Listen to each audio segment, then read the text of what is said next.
नमस्कार साथियों, स्वागत है आप सभी का अंकित इंस्पायर्स इंडिया पर। मैं हूं अंकित अवस्थी। आज जिस सेशन को आप और हम डिस्कस कर रहे हैं, इसे कई मायनों में आप समझिएगा। हम इस बात को आज क्यों कर रहे हैं? असल में मैं आज कोई आपको युद्ध का अपडेट नहीं दे रहा हूं। मैं आपको यह समझाने का प्रयास कर रहा हूं कि जहां एक और पिछले काफी लंबे समय से एक सेंटिमेंट क्रिएट हो गया था कि अमेरिका और इजराइल ही गुनहगार हैं जिन्होंने ईरान के ऊपर इस तरह से हमला किया, ना जाने कितने लोगों को मार दिया, ना जाने कितने इंफ्रास्ट्रक्चर तोड़ दिए, सुप्रीम लीडर को मार दिया। ये सब चीजें आप और हमने लंबे समय तक सुनी और डिस्कस की। लेकिन अब आपको यह भी जानना होगा कि ईरान ने बिल्कुल बंधक बना करके दुनिया के देशों को कैसे रखा हुआ है। आज हम उस पहलू की बात करेंगे और आज हम यह समझने का प्रयास करेंगे कि शायद ईरान की जो हरकतें हैं वो पनिशमेंट लायक हैं, यानी कि उसे अब दंड मिलना भी चाहिए और दुनिया के देशों को चाहिए कि वो इस विषय पर यूएन की मदद लेते हुए आगे बढ़ें। और इस पूरे विषय को जब हम आप और हम डिस्कस करेंगे तो बहुत से पहलुओं को एक अलग नजरिए से देखने का प्रयास करेंगे। इस पूरी कहानी से पहले के जितने भी हमारे सेशंस रहे हैं उनमें हमने आपको खूब अच्छे से दोनों पक्षों को जगह दी है, लेकिन आज जो मेरा खास उद्देश्य है इस विषय को छूने का वो ये कि आप यहां से आगे के जो अपडेट्स हैं उसे उस नजरिए से देखें कि दुनिया के लिए क्या जरूरी है। चलिए तो शुरू करते हैं। सबसे पहले एक अपडेट कि ट्रंप ने हाल में अमेरिका के 3 डेस्ट्रॉयर्स को स्ट्रेट ऑफ हॉर्मुज से पार करवा दिया है। आप में से कुछ लोग कहेंगे ये कौन सी बड़ी खबर है। दूसरी खबर यह है कि सऊदी अरब और कुवैत ने अपने एयरबेस इस्तेमाल करने की अमेरिका को इजाजत दे दी है। फिर कहेंगे कि यह कौन सी बड़ी खबर है। चलिए मैं दोनों ही बड़ी खबरों के मायने बताता हूं। और तीसरी बड़ी खबर यह है कि यूनाइटेड नेशन सिक्योरिटी काउंसिल में दुनिया भर के देश अब ईरान से स्ट्रेट ऑफ हॉर्मुज खुलवाने की कहने गए हैं कि कहिए इससे कि यह रास्ता निकालने दे।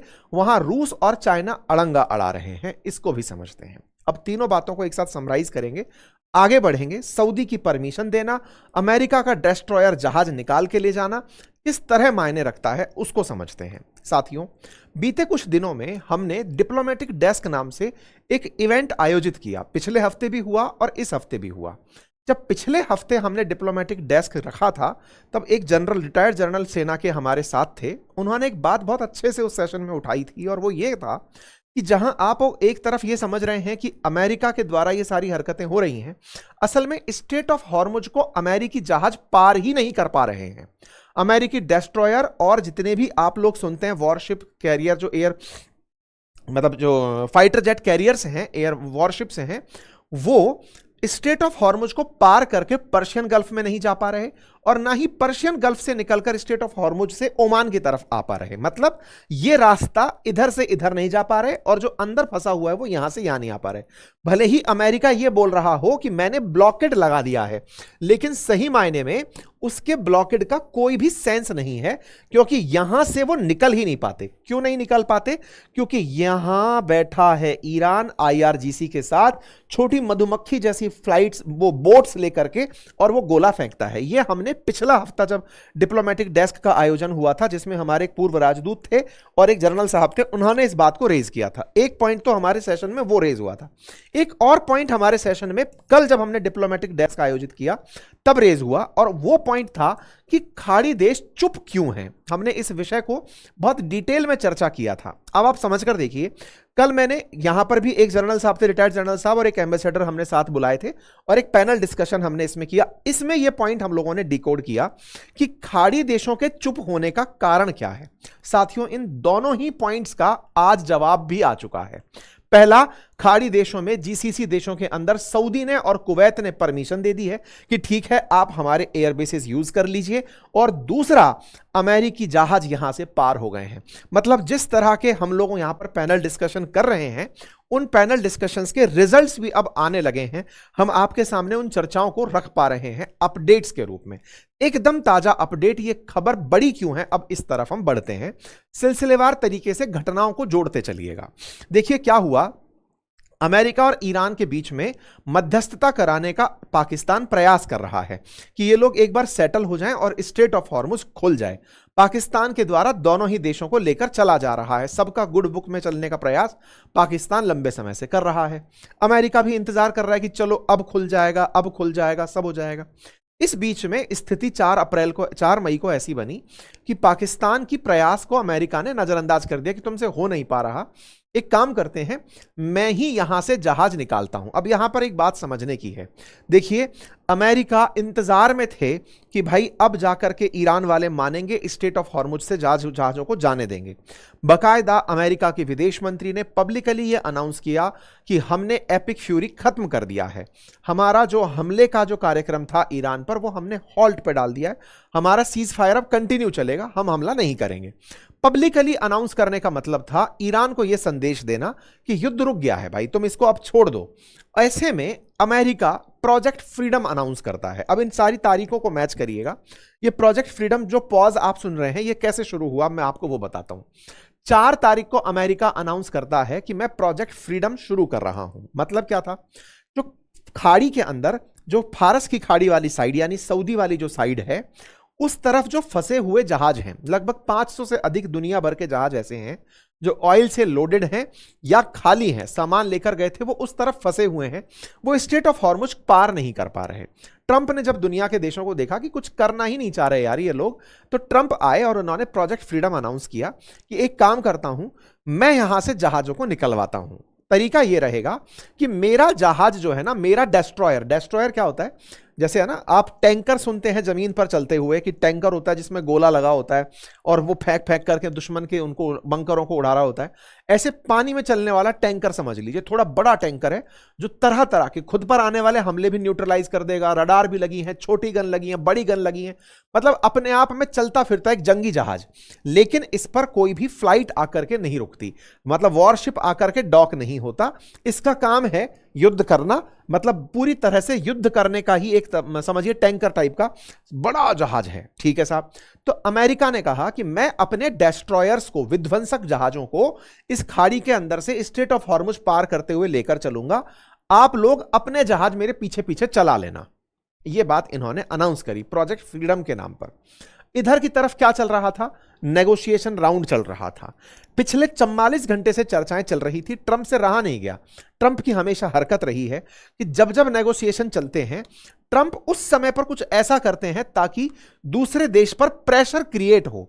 किस बात का प्रेशर क्रिएट हो कि या तो मान जाओ नहीं तो मैं करके दिखा दूंगा। यहां से कुछ वैसी हरकत इनके द्वारा की गई कि मैं यहां से जहाज निकाल के दिखाता हूं। इन्होंने औरों को कहा कि चलो भाई हमारे साथ चलो, सब देश डर गए। सब में डरने वाले कौन से थे, सऊदी अरब जैसे देश। इन्होंने कहा सर बातचीत चल रही है, पाकिस्तान ने कहा है कि वो बातचीत कर रहा है, आप अपने जहाज मत निकालने की जिद करो। ट्रंप ने कहा मैं तो करूंगा।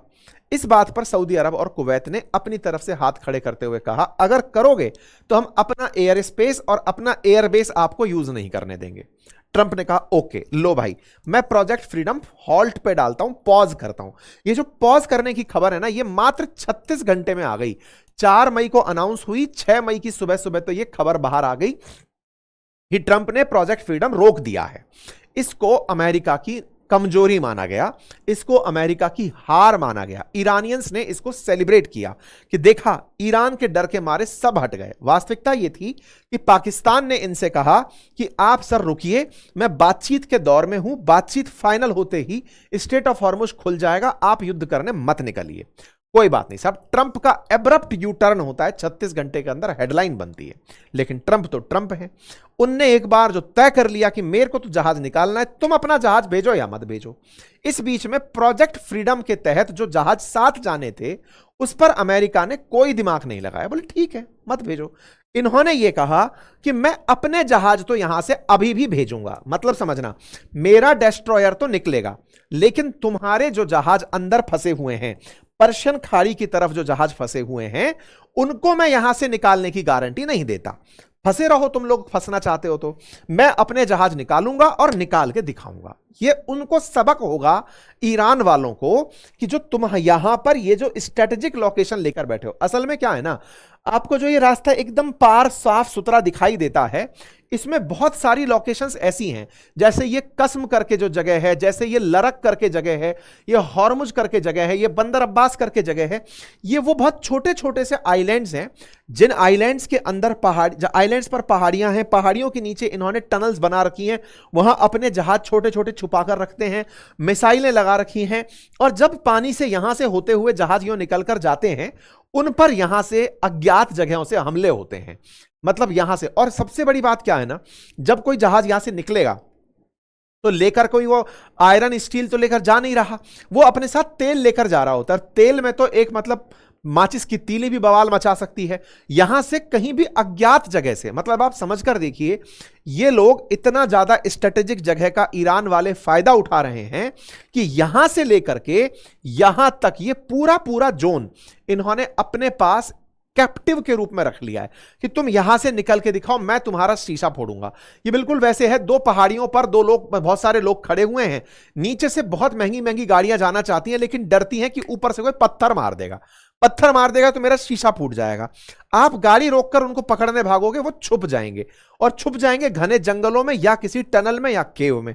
तो आपको निकलने के लिए क्या करना होगा, आपको ऊपर से देखना होगा चलते चलते कि कोई पत्थर तो नहीं फेंक रहा है। इसके लिए क्या करना होगा, ऊपर फ्लाइट्स उड़ानी पड़ेंगी, फाइटर जेट्स उड़ाने पड़ेंगे, तब आपकी गाड़ियां निकलेंगी। फ्लाइट्स और फाइटर जेट आप कितनी बार उड़ाओगे जब यहां से पूरे टाइम व्हीकल चलाने।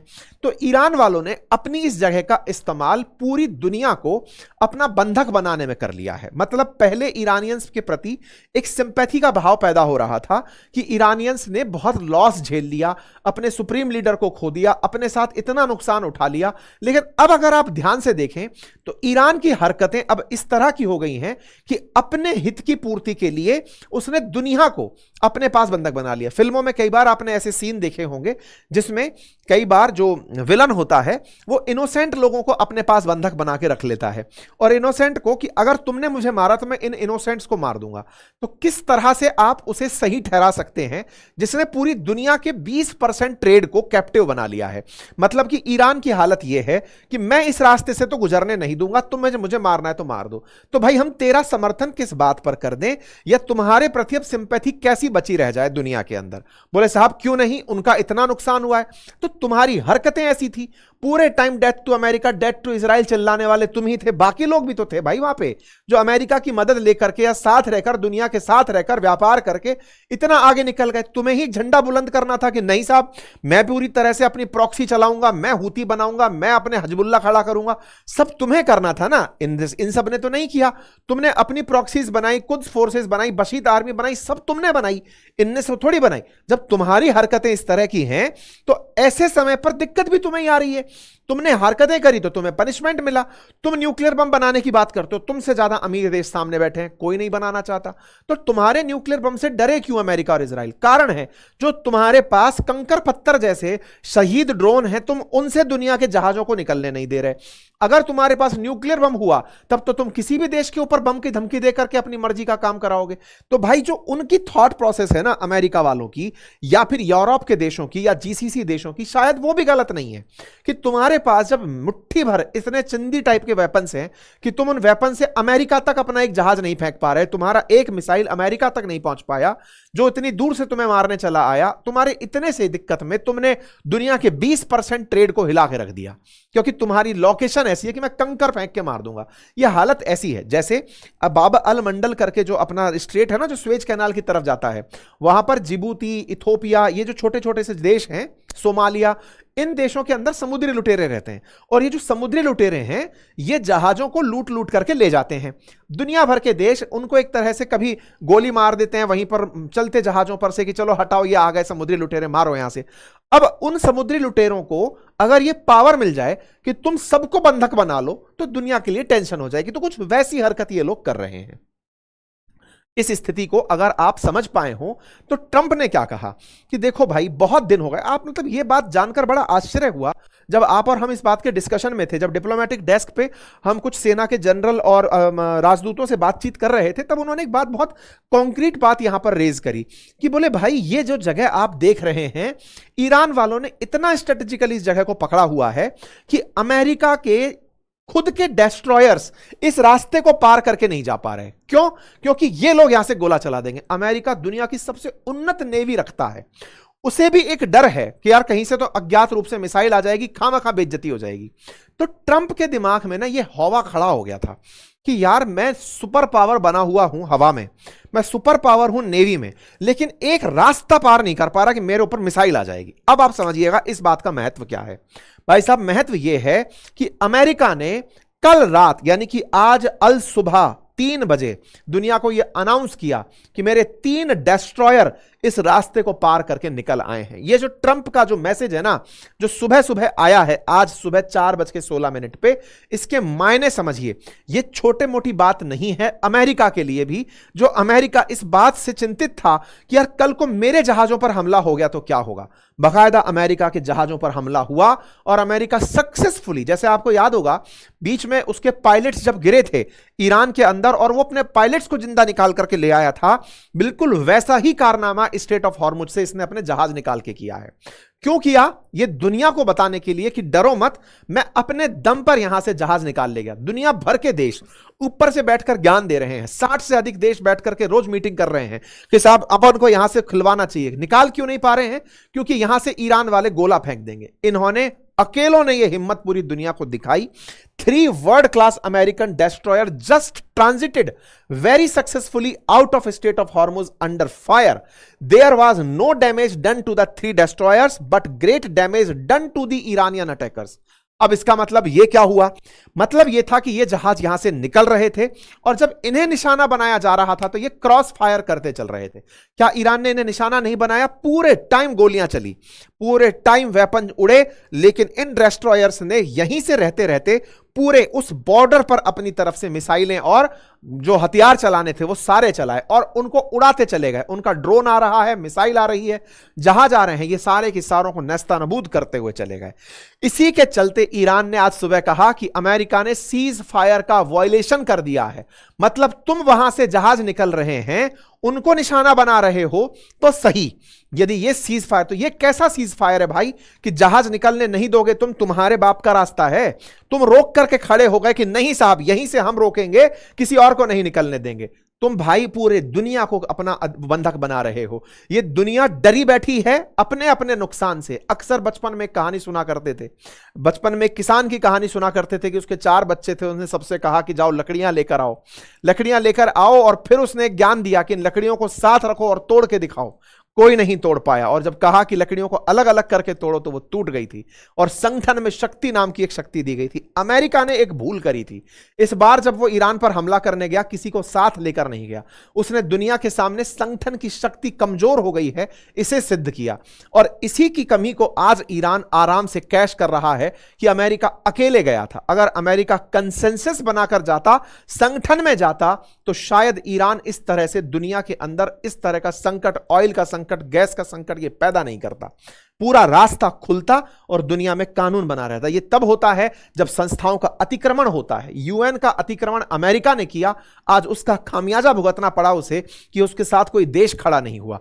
अगर ये यूरोपियन देश नाटो फोर्सेस साथ आकर खड़ी होती तो ईरान की मजाल नहीं थी कि वो यहां से गुजरते जहाजों को रोकता। अब इसी कमजोरी का फायदा ईरान इतने दिन से उठा रहा था, लेकिन अमेरिका ने फाइनली फिर से अपनी सुप्रीमेसी सिद्ध करते हुए यहां से अपने जहाज निकाल दिए, और रात को इस तरह की बमबारी पूरे समय रिपोर्ट हुई। बहुत सारे सवाल इस विषय पर उठ सकते हैं, क्या यह सही है, एथिकल रूप से सही है, सीज फायर तोड़ना सही है? ईरान का तो इतना नुकसान हो गया, ये उसके बारे में कौन सोचेगा? भाई आपने और हमने क्या किया था, इंडिया ने क्या किया था? ना तो युद्ध किया, ना अमेरिका को गाली दी, ना ईरान को गाली दी। हम क्यों भुगत रहे हैं? हमारे यहां महंगाई क्यों है? हमारा तेल संकट क्यों है? तुम लोगों के झगड़े हैं। तुम्हें पहले अमेरिका से झगड़ना था, अमेरिका को ईरान से झगड़ना था। पनिशमेंट आप और हम क्यों भुगत रहे हैं? हम ही नहीं, पूरी दुनिया भुगत रही है। दुनिया के बाजार गिरे पड़े हैं, जीसीसी कंट्रीज के हालत खराब हो रखे हैं, भारत जैसे देश, चाइना जैसे, साउथ कोरिया, जापान, सब, लेकिन सबको केवल अपना हित। ये वो वाली बात है दुनिया में जो अक्सर कही जाती है कि जब आप ये सोचते हो कि दुनिया में संघर्ष हो रहा है, मेरे घर तक नहीं आया, मुझे क्या। यही सेम स्थिति जब जब दुनिया ने सोची है उसका नुकसान हुआ है। खैर, अमेरिका ने फिर एक बार अपनी सुप्रीमेसी सिद्ध करी और आज का दिन अमेरिका का दिन है। उसने स्ट्रेट ऑफ हॉर्मुज से अपने जहाज गुजारे और गुजार कर बकायदा यह सिद्ध कर दिया कि ये लो, मैं अपने डेस्ट्रॉयर निकालने में कामयाब हुआ। पता है आपको इसका मतलब असर क्या हुआ? जो सऊदी और कुवैत डरे हुए थे अमेरिका की काबिलियत पर, क्योंकि 2 महीने से अमेरिका अपने डेस्ट्रॉयर नहीं निकाल पा रहा था वहां से, एक उसके अंदर डर बैठ गया था कि पता नहीं क्या होगा। वो खुद आज सुबह होते होते साथ आ गए और कहने लगे कि सर आप हमारा अब एयरबेस यूज कर लीजिएगा, अब हमें विश्वास हो गया है। इसका मतलब अमेरिका अपने साथ कंफर्म कराने में कामयाब हो गया है। ईरान वालों ने जो मिसाइलें चलाई उसका अल्लाहू अकबर करके वीडियो डाला कि साहब हमने खूब मैसेजेस चलाए, देखो हमने ऐसी मिसाइलें चलाई हैं डेस्ट्रॉयर्स पर, कुछ नहीं हुआ। ट्रंप इस बात को लेकर के पब्लिक के सामने आए कि मेरे 3 डेस्ट्रॉयर वहां से निकल कर आ गए हैं। ये छोटी बात नहीं है, अमेरिका ने सिद्ध कर दिया कि अब दुनिया के जहाजों को मैं निकाल पाऊंगा। केवल पहले कह रहा था, आज मैंने करके दिखा दिया। खैर, अब सवाल यह है कि इससे दुनिया निपटने के लिए क्या कर रही है। सबसे पहले यूएई ने, क्योंकि देखो अल्टीमेटली ईरान के 2 तरीके थे, पहले स्टेट ऑफ हॉर्मुज के जहाजों को निशाना बनाओ, और दूसरा जब यह कुछ ना हो तो यूएई जैसे देश पर हमला कर दो। यूएई ने पूरी रिपोर्ट बना करके तैयार की है, 2800 से ज्यादा हमले अब तक ड्रोन और मिसाइलों के यूएई के ऊपर हुए हैं। जिसने युद्ध में एक पत्थर नहीं फेंका, ईरान ने उसको निशाना बनाया। उसकी गलती सिर्फ इतनी थी कि वो अमेरिका का मित्र था। साथियों, इसे इस तरह से आप बिल्कुल भी अग्री नहीं कर सकते कि साहब आपको मैं निशाना इसलिए बना रहा हूं, कल को वो इस बात के लिए निशाना, ये वैसी वाली बात हुई कल को पाकिस्तान भारत पर हमला इसलिए करे कि साहब मैंने आतंकी हमला इसलिए किया क्योंकि भारत दुबई के साथ था या फिर भारत अफगानिस्तान के साथ था। ये कोई लॉजिक तो नहीं हुआ। हर देश की अपनी स्वतंत्रता है। यूएई के ऊपर होने वाला हमला अगर ईरान ऐसे जस्टिफाई करता है तो ईरान ने इसका, यूएई ने बकायदा इसका रिकॉर्ड तैयार करना शुरू कर दिया है। और रिकॉर्ड तैयार इसलिए किया जा रहा है कि आने वाले समय में वो यूएन के सामने ईरान को कटघरे में खड़ा रखे केवल खुद से प्रतिबंध मांगेगा कि इसके ऊपर प्रतिबंध मेरे कारण लगाओ कि इसने मेरा नुकसान क्यों उठाया। खैर, इस बीच में ईरान वाले क्या कर रहे हैं, वो बड़े खुश हो रहे हैं। देखा ट्रंप जहाज निकालने की कोशिश कर रहे थे, कैसी कैसी मुसीबतों का सामना करना पड़ा। नहीं साहब, हम आपके फिलहाल इन मजाक पर और इन मीम्स पर बिल्कुल खुश नहीं हैं।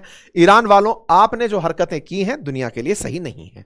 अल्टीमेटली आपने पूरी दुनिया को अपनी तरफ से चलाने का जो निर्णय लिया है, पिछले 2 महीने से आपके साथ जो घटनाएं घट रही थी, लोग सिंपैथाइज थे, लेकिन लगातार आपने तब से ये जो ब्लॉकेट खड़ा किया है इसका कोई पक्षधर नहीं है। अब क्या हो रहा है साहब, जीसीसी कंट्रीज यूएन की सिक्योरिटी काउंसिल पहुंची हैं कि साहब स्टेट ऑफ हॉर्मुज को खुलवाया जाए। स्टेट ऑफ हॉर्मुज खुलवाने के लिए अमेरिका समेत जितने भी, ब्रिटेन, फ्रांस जो भी हैं, ये सब तैयार हैं कि चलो खुलवाने के लिए यूनाइटेड नेशन सिक्योरिटी काउंसिल चलते हैं।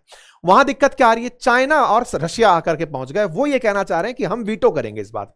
क्यों? बोले पहले इस पत्र में यह लिखवाओ कि अमेरिका और इजराइल ने ईरान पर हमला किया था, इससे उसने रास्ता बंद किया। मतलब हम रास्ता बंद करने को जस्टिफाई करवाना चाहते हैं कि ईरान पर हमला अमेरिका और इजराइल ने किया, परिणाम स्टेट ऑफ हॉर्मुज बंद होकर हुआ। तो भाई साहब, यहां पर अमेरिका के शत्रु चाइना और रूस भी गलत हैं। आप सोचकर देखिए कि खुद चाइना इसकी वजह से सफर कर रहा है, फिर भी वो अपने आप को, क्योंकि उसे अमेरिका को दिखाने का, नीचे दिखाने का वीटो पावर में जगह मिल रही है, इसलिए वो उसको यूनाइटेड नेशन सिक्योरिटी काउंसिल में घेर रहा है। खैर, दुनिया इन सब चीजों को देख रही है, समझ की जरूरत है। जिस दिन लाइक माइंडेड लोग एक साथ आकर खड़े हुए, दुनिया संयुक्त रूप से होकर यूएन में विश्वास जताने लगी, अमेरिका खुद वापस से सैद्धांतिक रूप से वैसा ही बनने लगा जैसे वो पहले था, अगर वो ये सब करने लगा तो दुनिया में पूरी तरह से व्यापार सुगम होने लगेंगे। खैर, अब यूनाइटेड नेशन की सिक्योरिटी काउंसिल में बात तो चल रही है, वीटो भी अपनी जगह है, लेकिन सबसे बड़ा सवाल फिर वहीं आकर खड़ा होता है कि जो भी है, भारत मध्यस्थता क्यों नहीं कर देता। साथियों, ये जो अभी डिप्लोमेटिक डेस्क, कल जब हमारा डिस्कस हुआ था उस समय पर हमने ये मुद्दा भी उठाया था कि कैसे, हमने जब राजदूत आए थे हमारे साथ में, एक और एक जनरल साहब थे, तो हमने ये प्रश्न भी बनाया था कि भारत मध्यस्थता क्यों नहीं करता। और पैनल डिस्कशन में बहुत अच्छा पॉइंट निकल कर आया। पॉइंट निकल कर यह आया कि पाकिस्तान को तो अमेरिका ने अपनी कठपुतली बना लिया, लेकिन असल में भारत जो है ना, उसका स्टेक बहुत ऊपर है। भारत अमेरिका का भी और भारत जीसीसी कंट्रीज का भी मित्र है। साथ में एक और पॉइंट था, और वो ये था कि भारत कभी भी दुनिया के लड़ाई के मामलों में नहीं पड़ता, लेकिन इस बार एक सूचना है। सूचना ये है कि मार्को रूबियो इंडिया आ रहे हैं और अरागची भी इंडिया आ रहे हैं। मार्को रूबियो अमेरिकी विदेश मंत्री का भारत में आना यह क्वाड बैठक के नाम पर हो रहा है, और अरागची का भारत आना ब्रिक्स के नाम पर हो रहा है। ब्रिक्स और क्वाड के नाम पर दोनों विदेश मंत्री भारत में होंगे, और इनकी बातचीत अगर भारत इधर से उधर कर पाया तो शायद दुनिया के बीच में बातचीत शुरू की जाए, यह बात अपने आप में स्थापित हो पाएगी। तो उम्मीद करते हैं साथियों कि आप लोगों को यह चर्चा पसंद आई होगी। जो मैंने फिलहाल जो आपके सामने एक एंगल दिया है, इसे आप कैसे देखते हैं जरूर कमेंट बॉक्स में बताइएगा। और मेरी आपसे रिक्वेस्ट रहेगी कि जब भी पैनल डिस्कशन हो सकता है आपको वो थोड़ा लंबा लगे, लेकिन उन्हें थोड़ा पेशेंस के साथ सुनने का प्रयास करिएगा। उनके तजुर्बे हैं जो उन्होंने फील्ड में महसूस किए हैं। एक अभी आने वाला डिस्कशन आपको मैं शेयर करूंगा, जिसमें एक जनरल साहब जब अफगानिस्तान नौजवान थे तब उनके एक्सपीरियंस की आईआरजीसी कैसे बातचीत करती थी और उनका किस तरह का रवैया है, आप समझ पाएंगे। तो आपके व्यू पॉइंट्स के लिए हम लगातार प्रयास कर रहे हैं। उम्मीद है कि आपको ये सब चीजें पसंद आएंगी। चैनल पर नए हैं तो सब्सक्राइब कर लीजिए, क्योंकि इन सबको करने में जो भी मेहनत है उसके पीछे की असली ऊर्जा आपका प्यार है, आपका सब्सक्राइब करना है, आपका हमारे लिए एप्रिसिएशन है जो आप हमें देते हैं। तो कृपया करके आप हमें इस तरह की ताकत दीजिए और हम लगातार आगे बढ़ते रहेंगे। बहुत बहुत धन्यवाद। अपना ख्याल रखें।